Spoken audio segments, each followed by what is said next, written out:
बिस्मिल्लाहिर्रहमानिर्रहीम। आप देख रहे हैं इस्लामाबाद टीवी और मैं हूं नवीद बिलावल। नाज़रीन, सन 9 मई पाकिस्तान की तारीख का एक ऐसा स्याह तरीन बाब कि जिसके बाद पाकिस्तान की सियासत के रंग तब्दील हो गए। लेकिन इमरान खान साहब की इस्लामाबाद में गिरफ्तारी से पहले जो इमरान खान के ऊपर कातलाना हमला हुआ था, उस हमले के बाद जब दोबारा इमरान खान लाहौर से निकले, इस्लामाबाद में उनकी पेशी थी। इस मौके के ऊपर अपनी गाड़ी में बैठ के उन्होंने कुछ चीजें उनके ऊपर से पर्दा हटाया। बहुत सारे लोग इमरान खान साहब की बहुत सारी बातें, बहुत सारी तकरीरें, उनको चूंकि उन्होंने गौर से नहीं सुना तो वो शायद उस कर्ब का अंदाजा ही नहीं कर सकते, उस चीज के ऊपर तवज्जो ही नहीं कर सकते कि जो इमरान खान साहब कहना चाहते थे। ये जो वीडियो आप देखेंगे, इस वीडियो में आपने गौर करना है और खास तौर पे अगर आप आखिर तक नहीं देखेंगे तो आपको बिल्कुल मजा नहीं आएगा, क्योंकि आखिर पे इमरान खान साहब ने इस कौम के हवाले से एक बात की और उसके ऊपर आप हैरान हो जाएंगे, आप परेशान हो जाएंगे कि इस शख्स को, ये इतना दलेर इंसान था कि इस शख्स को यह भी पता था कि ये कौम पता नहीं निकलती है कि नहीं निकलती। लेकिन इसके बावजूद ये शख्स कहता है कि मैं, अगर मुझे किसी डफर के नीचे जिंदगी गुजारनी पड़े ना, अगर मुझे उन लोगों के मातहत होना पड़े जिनका अकल ही नहीं है, जो अकल से फारिग हैं, तो मैं एक तो अल्लाह से दुआ करता हूं कि मुझे उठा ले, मैं मरना कबूल करूंगा। साथ में उन्होंने पाकिस्तान के अंदर कुछ ऐसे ताकतवर कि जिनके बारे में लोग मसलहत कोशी के तहत बात नहीं करते, उन्होंने उनके ऊपर से भी पर्दा हटाया। और एक और बात उन्होंने की कि मुझे अगर इनके हाथों मौत आनी है तो मैं जेल के अंदर मौत के लिए भी तैयार हो जाऊंगा। उस वक्त लोग यकीन नहीं कर रहे थे, लेकिन ये वीडियो देखें और उसके बाद आपने कमेंट सेक्शन में जरूर बताना है। क्यों? बिस्मिल्लाहिर्रहमानिर्रहीम। इस्लामाबाद के लिए निकल रहा हूँ, फिर से मेरी अदालत में पेशियां हैं।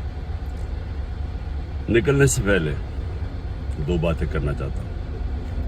सबसे पहले ISPR ने बयान दिया है कि इदारे की तौहीन कर दी, फौज की तौहीन कर दी, कि एक ऑफिसर का नाम ले दिया, इंटेलिजेंस ऑफिसर का, जिसने 2 दफा मुझे कत्ल करने की कोशिश की। ISPR साहब, जरा मेरी गौर से बात सुनो। इज्जत सिर्फ एक इदारे की नहीं है, इज्जत कौम में हर शहरी की होनी चाहिए। इस वक्त कौम की सबसे बड़ी पार्टी का सरबराह हूं। 50 साल से कौम मुझे जानती है, मुझे कोई झूठ बोलने की जरूरत नहीं है। इस आदमी ने 2 दफा मुझे कत्ल करने की कोशिश की और जब भी इन्वेस्टिगेशन होगी मैं ये साबित करूंगा कि ये वो आदमी था और इसके साथ एक पूरा टोला है। और इसके साथ कौन है वो भी सब कौम को पता है। आज सोशल मीडिया के जमाने में सबको पता है वो कौन है। सवाल मेरा ये है कि क्या एक मुल्क का एक्स प्राइम मिनिस्टर, क्योंकि इस आदमी का नाम आ गया, मैं अपना FIR नहीं कटवा सका? पता तो सच और झूठ तब चले जब इन्वेस्टिगेशन होती, FIR इसके खिलाफ होती, इन्वेस्टिगेशन होती। अगर ये बेकसूर था, सामने आ जाना था। इतना ताकतवर शख्सियत कि मैं एक्स प्राइम मिनिस्टर, अपनी पंजाब की हुकूमत होते हुए हम इन्वेस्टिगेशन FIR में इसका नाम नहीं दे सके। उसके बाद पंजाब की हुकूमत की JIT, 2 पुलिस ऑफिसर ने जिन्होंने इसके कहने पे रिकॉर्ड किया था उसकी स्टेटमेंट्स, नवीद शूटर की,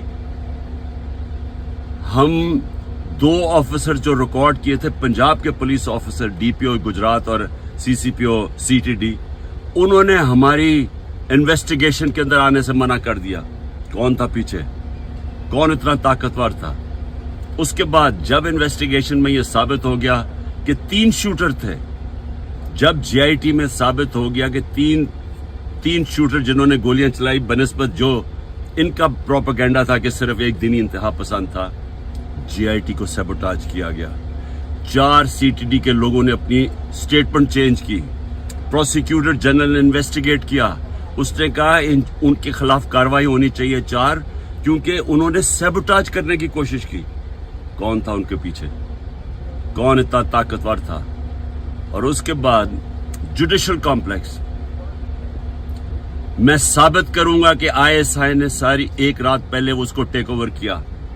साबित करूंगा कि सीटीटी के कपड़ों के अंदर और वकला के कपड़ों के अंदर आईएसआई थी वहां। साबित करूंगा कि एक ब्रिगेडियर बैठा हुआ था वहां, मुझे नाम भी उसका बताऊंगा, जो सारा मॉनिटर कर रहा था। क्या काम था आईएसआई का वहां? साबित करूंगा कि उन्होंने मुझे कत्ल करने के लिए और पीछे यही आदमी था। इसी आदमी का नाम और इन जो टोला था उनका नाम अरशद शरीफ की वालदा ने अरशद शरीफ के कत्ल पे लिखा।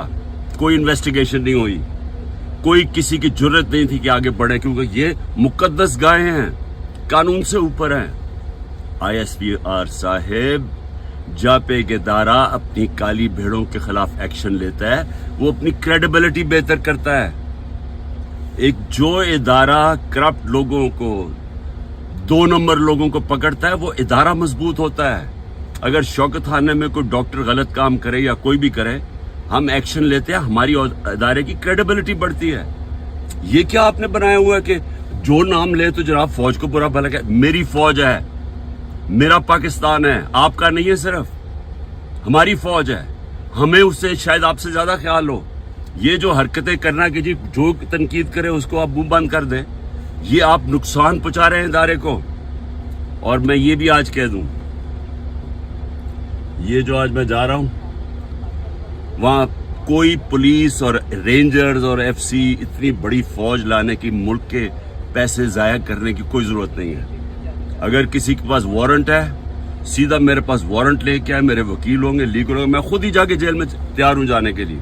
कोई ये सारा इस्लामाबाद में इतना खर्चा करना कि जी कोई पता नहीं कौन सा इस मुल्क का कोई बड़ा कोई मुजरिम आ रहा है, मेहरबानी करें, हमें कोई इस तरह का ड्रामा ना करें, सीधी तरह वारंट दें। कोई मेरे पर केस नहीं है, कोई इस वक्त केस नहीं है, लेकिन मैं मेंटली ज़हनी तौर पे तैयार हुआ हूं कि जेल में डालना है, मैं तैयार हूं जेल में जाने के लिए, मैं जेल में जाने के लिए तैयार हूं। दूसरी चीज, ये जो इसने डर्टी हैरी ने जो प्लान बनाया हुआ और टोला है इसके साथ, और मैं फिर कहता हूं सोशल मीडिया देखें, सबको पता है कौन कौन इसके साथ है।